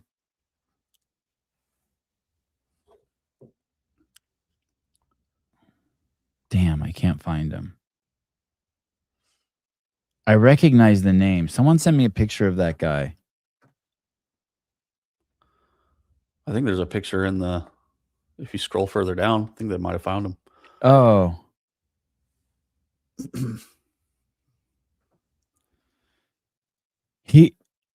He works at a religious school? Yeah, that school used to be, or is in the conference I went to college at. We used to play them in sports. Wow. Did you see someone sent me a screenshot. Someone went after Danielle Brandon and Danielle Brandon tagged their job. That's awesome. Holy shit, dude. And wrote something like, do your clients know you talk like this? It was awesome. Dude. Yeah. I was like, holy shit. Hey, that's what the internet should be for. Cancel. Sevon, get me dimensions and waits for the drum shipping. Oh, you're not going to be happy, Vindicate. You're not going to be happy.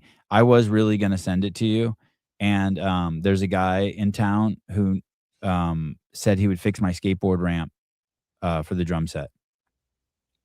So I made the trade. I know. I'm so sorry. I was really planning on sending it to you for whatever that matters, whatever that counts for. It's just sitting in a pile in the jiu-jitsu room. I think he comes over this morning, but the skateboard ramp has to get fixed. And this guy was so cool. Years ago, when we first got the skateboard ramp, I went out of town for something and I came back to my house and he was in my yard building railing around the top of the ramp. He just built it for my kids without me even asking. So you don't fall off on either side. Yeah. That's probably what, 5 feet on either side? Yeah, that's your fault because you bought him those skateboards. You made them those skateboards. Yeah, it's at least it's at least 5 feet. It would suck if you fell off. Yeah. And it's so narrow up there. So it was kind of cool. It's awesome. It was more than cool because I would have never built that. Fuck them kids. Oh shit, he goes to a CrossFit gym. People have said a lot of mean things to us over the years, but this guy said the meanest thing ever. Do you know what line I'm talking about? I think so. Oh man. Holy cow. That dude was hella chill. Yeah. Was he not blinking? I was looking at his eyes. I'm like, does he not blink? I didn't register if he did. Okay. You should look at the videos of the fights on Crab Island. Oh yeah. What is she talking about? There's a place in Destin, Florida called Crab Island. Yeah. It's just like a shallow point in a bay, I guess. And a bunch of people go out there on their boats and like pontoon boats and just party. They just like stand in the water and hang out. But that shit gets so crazy. The fight at Crab Island in Destin over the weekend gained, that's 16 hours ago. Another Crab Island battle. 2 male crabs are fighting over a female crab. If you ever want to see boobs, go to Crab Island. There's just boobs out everywhere? Uh-huh. You can't sell alcohol there. So there's a guy out there just on his pontoon boat who makes drinks and you just have to flash your tits and you get a free drink. Oh, no shit. Yeah. It's that kind of place. Do people redneck Riviera? Yeah, pretty much. It's hilarious. I absolutely loved it. Much needed vacation before the baby comes. We're at 31 weeks. Oof. Boobs and boats. Mm-hmm. He blinks beyond detection. Fast twitch muscles. Okay. All right. Fast twitch. All right. So people have been fighting there. The lady's gonna go hard. Let me see this. It sounds like a great place that needs its own Instagram account. Oh shit. You find one? Shit. Oh shit! Is it ghetto? No, it's not. It's not ghetto. I mean, This there are looks ghetto like people there. this looks like Spirit Airlines. Look at this shit. It says another Crab Island battle. Oh, okay. Yeah. Oh, it's midgets. You can't fight in the water. Oh, it's 2-on-1, You just start drowning people. 3-on-1. What a way to have your vacation ruined. It's a big spring break area. Hose. All right. Someone shit in the water.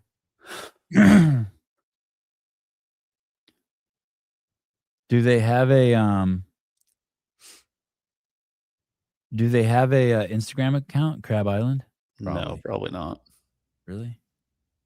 Can you bring alcohol out there? Oh yeah, for sure. Oh yeah, here's some better pictures that make it look beautiful. Yeah, it's a really nice place. not when This makes it people are- this makes it look way more beautiful. Look at this. Yeah. How have I never heard of this place? It's too cheap for you, probably. Do people rent those boats? Oh, is this the guy that gives you free drinks if you show your tits? Nobody's on a boat pretty similar to that, I think. Dolphins.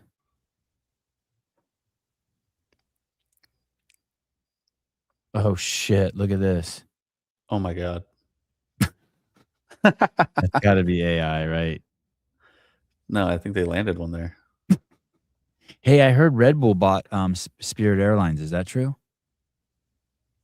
I don't know. I didn't know. I didn't see that. Got it on the cheap. Makes sense. They get a bunch of aircraft out of it.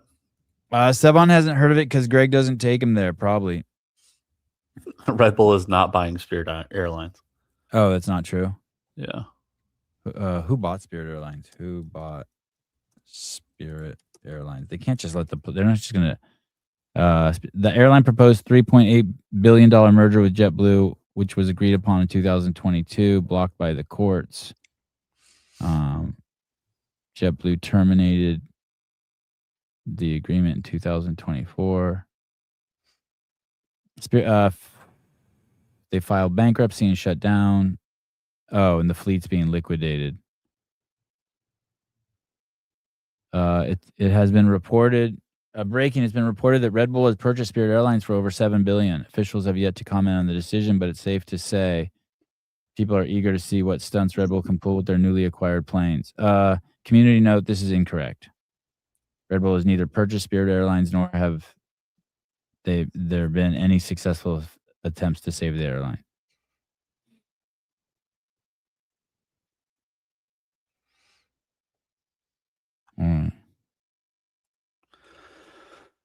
Oh yeah, this account is full of shit. Everything on this account is bullshit. Yeah, I think it's all parody.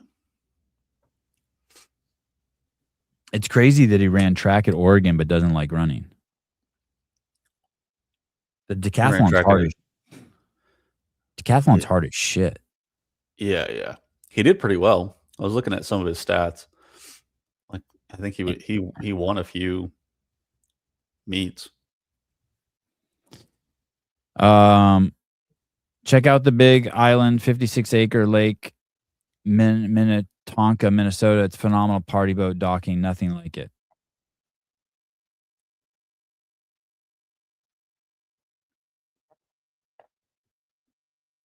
I did want. I hope his stepmom looks into those repurposed meds.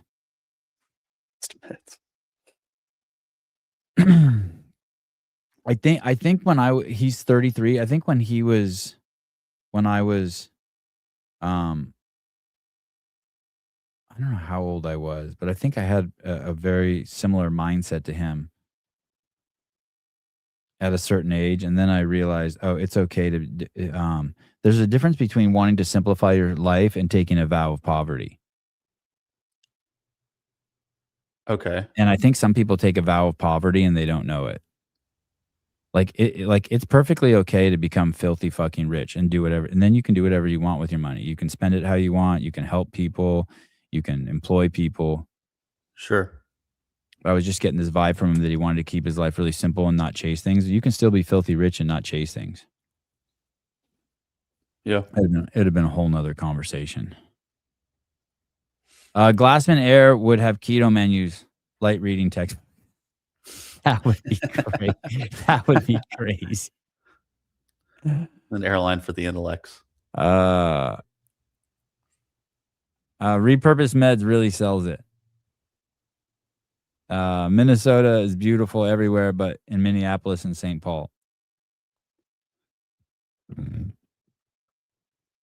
All right. What am I doing today? I have to return the rental car. I have to take the kids to gymnastics and tennis.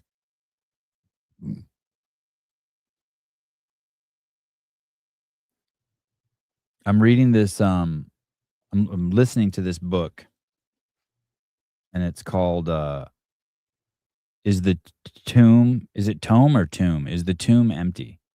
If the tomb is empty. Okay, Tomb, yeah. By Joby Martin. And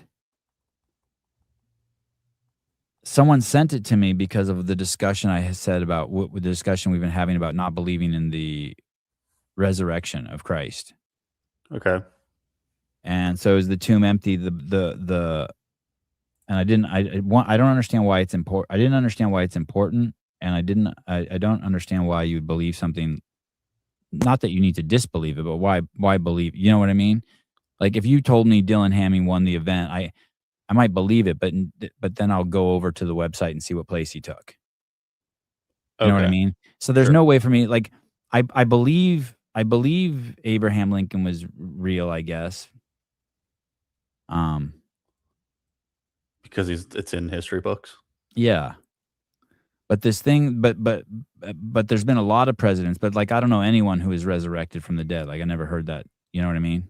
Except for that one dude. Like there's not like a I believe if you plant a seed in the ground, it will grow into a tree. But like I don't know anyone. I've never heard of anyone resurrecting from the dead. My assumption is you die and you're toast. Okay. You know what I mean? You don't come back. Right. Maybe you go somewhere, but so and so many people have tried to explain it to me, and so I got this book. Someone gave me this book, and I've been listening to it. And I don't know if you remember, but someone came on the show, and they're like, "Hey, you can't be a Christian unless you're called to be a Christian." Do you remember someone saying that? Okay. Yeah, I that sounds vaguely familiar. Yeah. But so basically what this book does is it says the same thing that everyone else has told me, all the guests in the entire chat have told me, that like, hey, this whole thing is based on I think the word is predilection, that he rose from the dead and therefore that's proof that God is real. So you have to believe that. And then everything because how else else could he have risen from the dead? Yeah, and once you believe that, then you can build all of this other story around it. And that's how these people think. So if you have to believe this one potentially fictitious story in order to build all of this other shit. So your whole think of like Jenga it's like an upside down pyramid. It's built on this one little thing and then all the other shit comes off of it. And if someone pulled that out, they're saying the fucking whole thing collapses. Correct. Which I still like. That's mind-boggling as a human being that you would do that. It's like building a skyscraper on a grain of sand. I don't know why you would do that, but anyway.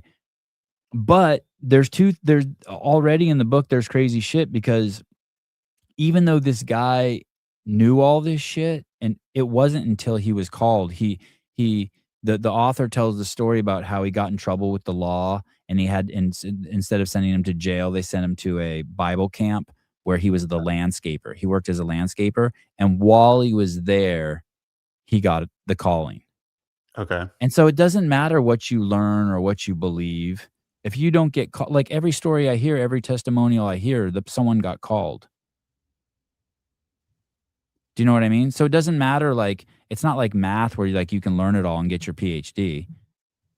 It's not like that at all. It's just like even this guy who's trying to convince me that the tomb is empty, he even had a calling. Like he was somewhere in, you know what I mean, at a Bible camp and God tapped him on the shoulder or some shit. Right. But No, but isn't that's not what faith is. Faith isn't believing in the resurrection. That's not faith. Mm-mm. is it not though? Like because you have faith that it occurred.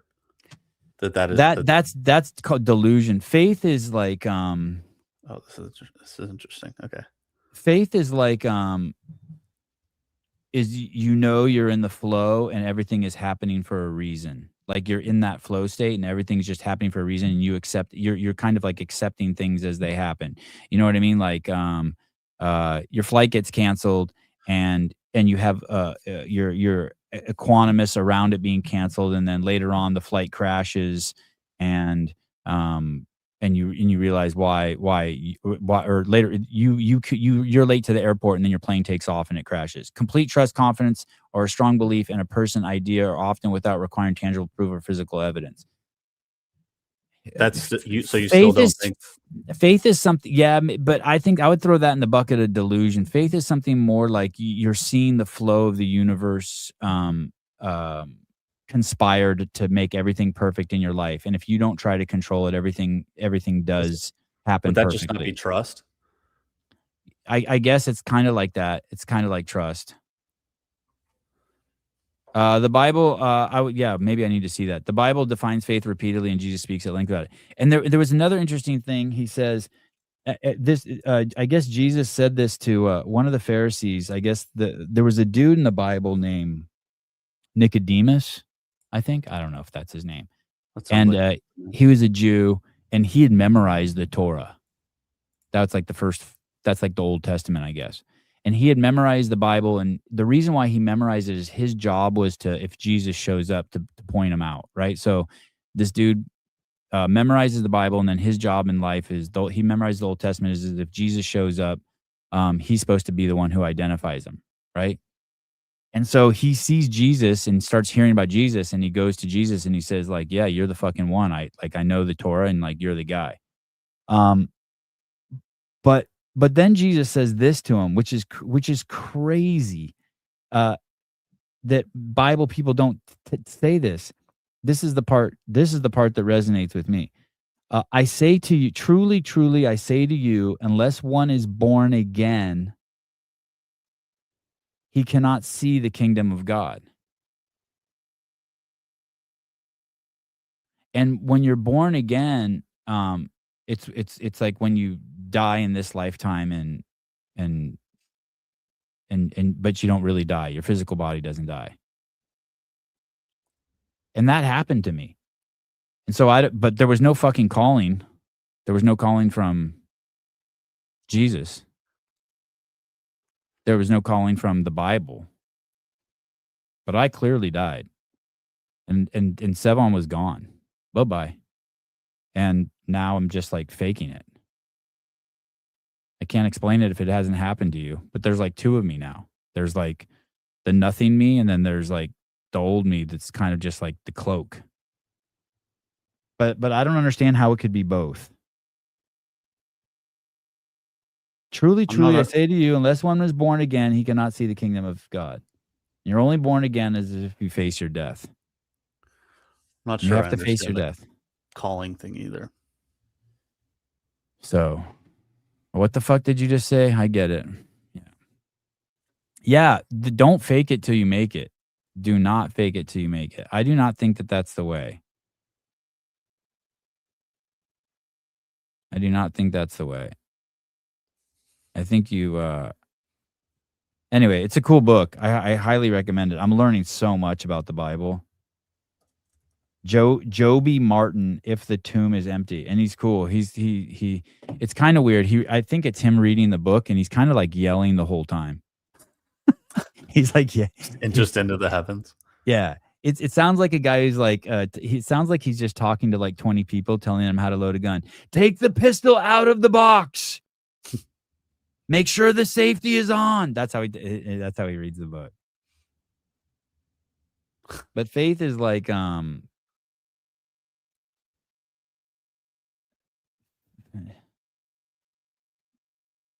Faith is seeing the universe conspiring to help you in your day-to-day life. Faith is something you witness, I think. Joby Martin is the man. Yeah, he's pretty cool. He seems pretty cool. Faith is a substance of things hoped for, the evidence of things unseen. Yeah, that's the second part. Yeah, the evidence of things unseen. Like just crazy synchronicities.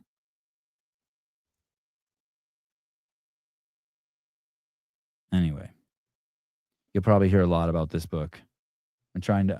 It's one of those books someone gave me and then just checking up on me to see if I'm reading it. God, I fucking hate that. leave me alone. I'll read it when I want to read it. Oh my God. Last night I fucking was interrupted 10 times while I was listening to it. It's like, holy fuck. Yeah, how do you get anything done? I read The Reason for God by Tim Keller in college and it was amazing. Yeah. Sevon is definitely being called, as over the 5 years watching, listening to him, seeds were planted and continually growing. Okay, good. But I don't know how, if you haven't been reborn or died, I don't know, and you don't think the kingdom of heaven is here, you're missing out.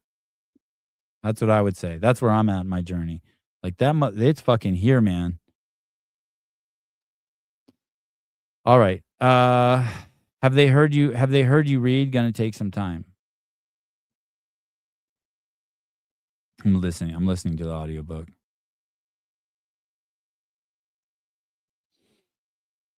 Okay. Dylan Hamming going to the CrossFit Games. Tomorrow, Greg Glassman. Thursday, Colt Mertens. Also,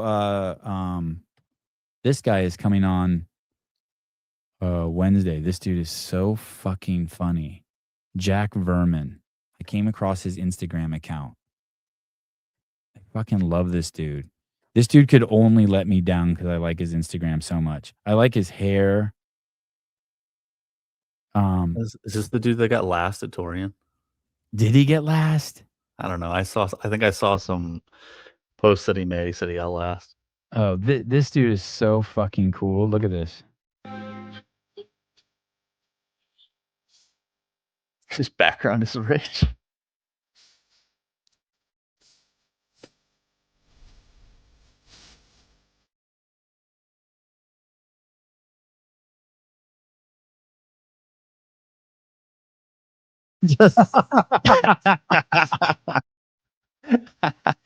I fucking love this. He reminds me of if Taylor and Bryson had a kid, this would be their kid. That's no, amazing. Verman. His last name's Jake Verman. What a crazy fucking last name. He's just always taking the piss out of himself. Doesn't Like he kind of Luke look like Bryson here? A little bit. Bryson, but weird. His eyes are set the same. Yeah, but weird like Taylor. What? There's a there's some funny shit in here. No! God, please, no!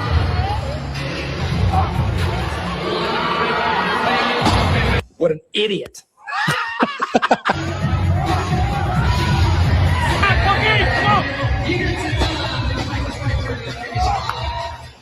Verman with 1 bar to go. He's a big dude. He's thick. Verman, there we go. That was his best lift out of all 5 bars. See if he took last. That would be awesome. I don't know if I've ever had anyone on that took last. I might have to cancel the show. Let's see. Competition corner. It's a race. Torian.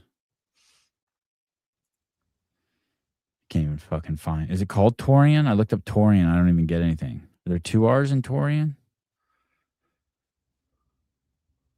Competition corner is hard to search sometimes. All events in Australia. You got 32nd. Out of how many?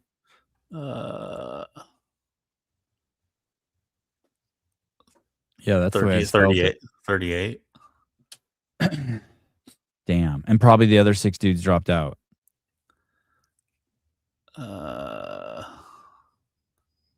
That's Bryson if he dated Lanfear. He looks like Caleb with long hair. Yeah, you got 32nd out of. Well, actually, it would have been Out 40. of 30. Joseph says he got 32nd out of 30. jeez. Poor guy. My sister just texted me. She said, "Why are you reading a book about the Bible instead of reading the Bible?" Because the Bible's hard to read. So I like the doses. I like the way this guy's doing it though. I'm fully engaged in the book. Like he's like he'll tell you weird stats that I like the word faith was said 189 times, or he says shit like that. Oh. Looks like a funny guy. I hate it. What, you hate the fact that I'm reading the book about the Bible instead of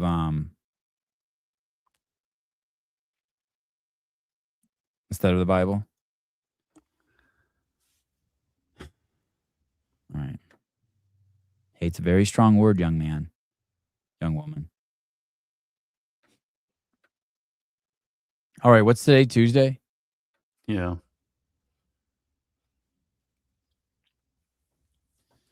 All right. I'll see you guys tomorrow. Wish me luck. I hope I get the rental car in time before the next day clicks over. The lady told me, we'll charge you an extra day if you turn it in late. Okay. Look at all these. Travis, get the NIV version. It's all in one. Bible Project is a great resource. Bible is meant to be studied, not read like a book. Whatever gets them into the word. It's just all fucking Bible beaters in the chat. Is that who we've curated? Yeah, dude, it's been that way for years. Years. You guys think you're watching us, but really you guys are trying to save me and Caleb. Good For luck. fuck's sake, hurry the fuck up. The Bible is best read with context in mind. Oh God, that's Jeff. That sounds like something a liberal would say. I'm telling you, I need context. I hope you. I like taking everything in there literally. Mel Gibson made a movie about it.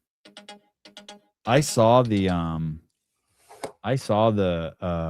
what's that one called? The Christ movie? Passion of the Christ. Holy shit. Have you seen that? No, I've never watched it. It's crazy. I'd be curious if you watched it, if you had the same reaction I did.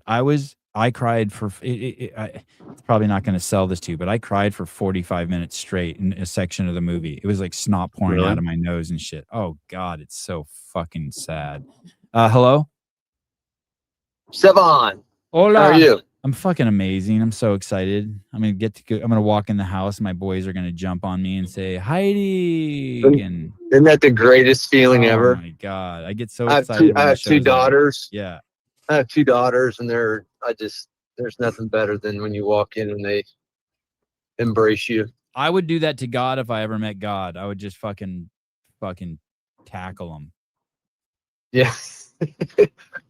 Hey, you know what's crazy? One thing You know what's crazy? Let me just say this real quick. So yesterday I was walking along the beach with my dad and my whole family, and I'd been reading that book, and I probably shouldn't say this. I'm going to start crying, but I wanted to hold my dad's hand. It was crazy. I haven't had that feeling since I've been like 7.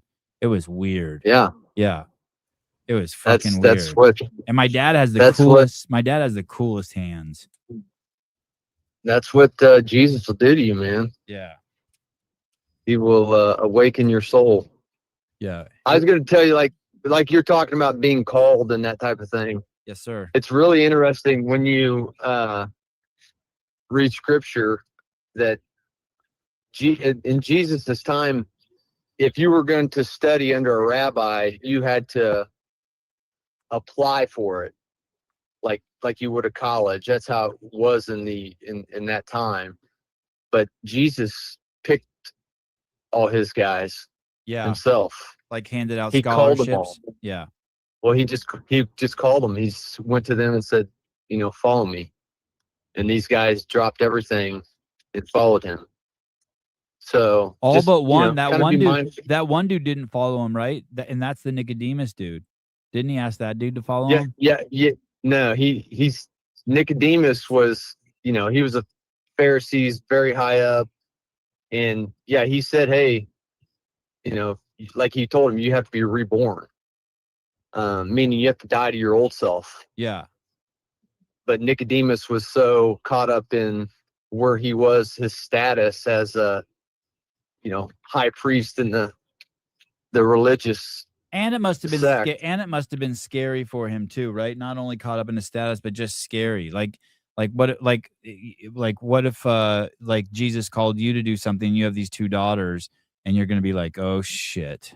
You know what I mean? Oh yeah. And then I think about that all the You time. have to quit your job, and you have to have the faith that like your kids are gonna be okay, and that you're being called up is like gonna help them too. I mean, that's hairball. What the story with Isaac and that other dude, Abraham or whatever. That story's hairball. Yeah. When he has to take him up on the mountain, and Fuck that. Fuck yeah, that. dude, it's crazy, isn't it? Yeah, fuck that. It's crazy, but there's nothing better than having faith in the Lord. I can tell you that from, like you, I was called out of my old life and reborn. So it's the greatest feeling ever. How old were you when that happened? I was 16, man. Wow, And, that's young. but I was I started drinking when I was 10 years old, dude. Oh wow. Yeah. And then I started smoking pot when I was 12. And from 12 to 16, I was stoned every day of my life and doing all the other drugs. I was headed for death or jail. And by the grace of God, I was literally plucked from all of it. Let me. Ortega says, "How do you know if you're reborn?" Do you want to field that? Yeah, because I died to my old self. I no longer craved the life I lived. I no longer craved the behaviors. I started living for Christ and His law and what He commanded me to do, which is love Him. My old self was non-existent. Where were you when that happened? I was up in at my house in the bathroom, and I felt an overwhelming presence around me that to this day I can't. It had to be spiritual. It had to be divine. And then I just went into my mom's room and I fell to my knees and said, I need help. And then I put myself into rehab, and the rest is history, man. And like I said, it had nothing. It was all grace, all God. There's nothing. Because if I was left to my, were you raised in a home where your family went to church? Yeah, but my home life was not the best. My dad was a really bad alcoholic, abusive, all that stuff. So, but how did you know to turn to Christianity? I had something similar happen, but I had no direction to go to Christianity. And when I did go talk to the local priest, it was not. It was far from compelling. It was almost like it was the 30 minutes I spoke to him, he could give two fucks. It was almost like abusive. Yeah. I grew up in the I grew up in the Catholic Church, so I knew who God was. And then when I went through all of this, my mom would read the Bible to me almost on a daily basis because I was suffering from, post-acute withdrawal, all kinds of issues, getting off all the stuff I was on. Did you ever go So- back? Did you ever go back? Like it says in the Bible, No. don't be a dog and return to your own vomit. No, I mean, there were, a few times where I dabbled in some, I drank some booze here and there from 16 till I was, in my 30s or whatever. After, went to college and played, I was an All-American football player in college and Oh wow. did all that stuff. But yeah, I haven't drank in, I can't even tell you how long or anything. I have, like I said, it took the whole taste desire away from me. I have no desire for it at all. That's awesome. Well, congratulations. Yeah. But I just want to more say that it was more, that calling thing, how Jesus, in his time, he was going against the grain of calling all the people to come study under him, where in that time, if you wanted to study under a rabbi, you had to apply for it.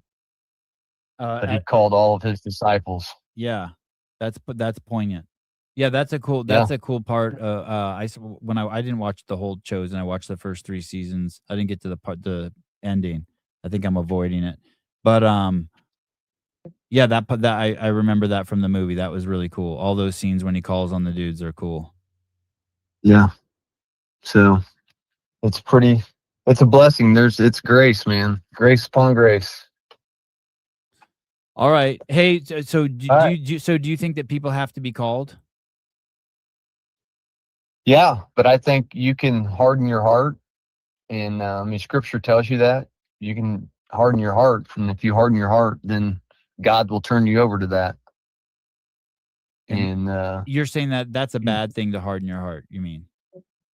correct. Yeah. Yeah. If you harden it's all through Scripture. If you harden your heart, He'll turn you over to a depraved mind, and you see that a lot of what's going on in culture. I always tell people to read Romans 1:18 through 32. Say And it if again. you read that, Say which one? Romans 1, Mhm. Romans 1, Mhm. 18 through 32. If you read that, it describes everything that's happening in our culture right now. We've been turned over to depraved mind. And I just want to look up the word depraved. Hold on. Depraved. An adjective used to describe someone or something marked by extreme corruption, moral perversion, or a capacity for wanton cruelty. Yeah, just read that. Just read those Romans 1:18 through 32. Just read it. And then you'll be like, holy crap. Even guys that I know that, they've never read any of the Bible, I always read them that. And they're just like, wow, that's like what's happening right now. I'm like, yeah.